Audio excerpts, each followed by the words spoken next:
തിരുവനന്തപുരത്ത് വാഹനാപകടത്തെ തുടർന്ന് സ്റ്റേഷനിലെത്തിച്ച യുവാവിനെ പോലീസ് മർദ്ദിച്ചതായി പരാതി. മംഗലപുരം എസ്ഐക്കെതിരെ മാടൻവിള സ്വദേശി ജഹാംഗീറാണ് പരാതി നൽകിയത്. എസ്ഐ കിരൺ ശശിധരൻ ക്രൂരമായി മർദ്ദിച്ചുവെന്ന് പരാതിക്കാരൻ പറയുന്നു. മംഗലാപുരം പോലീസ് സ്റ്റേഷനിൽ നിന്ന് പോലീസുകാർ വന്നു.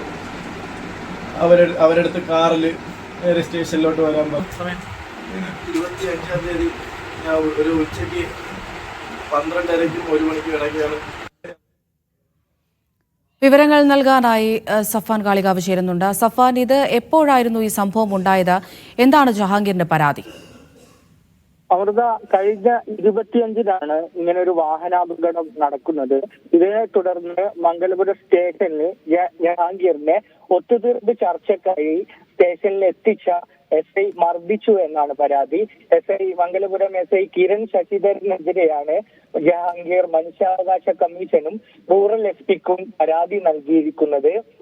തന്നെ ക്രൂരമായി മർദ്ദിച്ചു, നട്ടെല്ലിനും കഴുത്തിനും പരിക്കേറ്റിട്ടുണ്ടായിരുന്നു. ഇതുവരെ താൻ തിരുവനന്തപുരം മെഡിക്കൽ കോളേജ് ആശുപത്രിയിൽ ചികിത്സയിലായിരുന്നു. തന്നെ മർദ്ദിച്ച എസ്ഐക്കെതിരെ നടപടി സ്വീകരിക്കണമെന്നാണ് ജഹാംഗീർ പറയുന്നത്. ജഹാംഗീർ ഓടിച്ചിരുന്ന ടെമ്പോ ട്രാവലർ മറ്റൊരു കാറിനിടിച്ചാണ് അപകടം ഉണ്ടായിരുന്നത്. ഇത് സംബന്ധിച്ച് എതിർപക്ഷത്തിന് ഒരു 30,000 രൂപ നഷ്ടപരിഹാരം കൊടുത്ത് ഈ കേസ് ഒത്തുതീർക്കണമെന്ന് എസ്ഐ ആവശ്യപ്പെടുകയായിരുന്നു.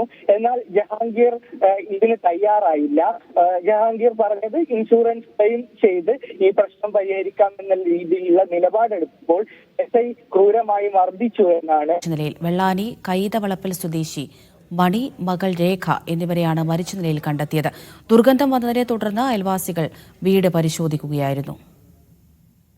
നടരാജ് പരശുറാം തൃശ്ശൂരിൽ നിന്ന് ചേരുന്നുണ്ട്. നടരാജ്, എപ്പോഴാണ് ഇവരെ ഇങ്ങനെ മരിച്ച നിലയിൽ കണ്ടെത്തിയത്? ഈ വീട്ടിൽ ഇവർ മാത്രമാണോ ഉണ്ടായിരുന്നത്?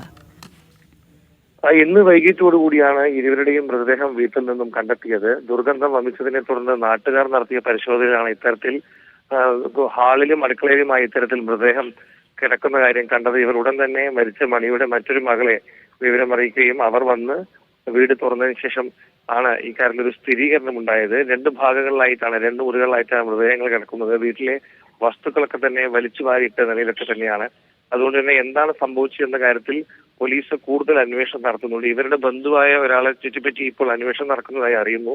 അദ്ദേഹത്തെ ഫോണിൽ ബന്ധപ്പെടാൻ ശ്രമിച്ചിട്ട് കിട്ടുന്നില്ല എന്ന തരത്തിലാണ് പറയുന്നത്. ഇയാൾക്കെതിരെ കുടുംബത്തിൽ ചില പ്രശ്നങ്ങൾ ഉണ്ടായിരുന്നെന്നും പരാതി നൽകിയതെന്നും ഇരിങ്ങാലക്കുട പോലീസ് അറിയിക്കുന്നുണ്ട്. ഈ പരാതിയുടെ വിശദാംശങ്ങൾ പോലീസ് പരിശോധിച്ചുകൊണ്ടിരിക്കുകയാണ്. എന്തായാലും കൂടുതൽ കാര്യങ്ങൾ അന്വേഷണത്തിന് ശേഷം മാത്രം വ്യക്തമാക്കുവാൻ കഴിയുമെന്നുമാണ് പോലീസ് അറിയിച്ചിരിക്കുന്നത്. ശരി നടരാജ്.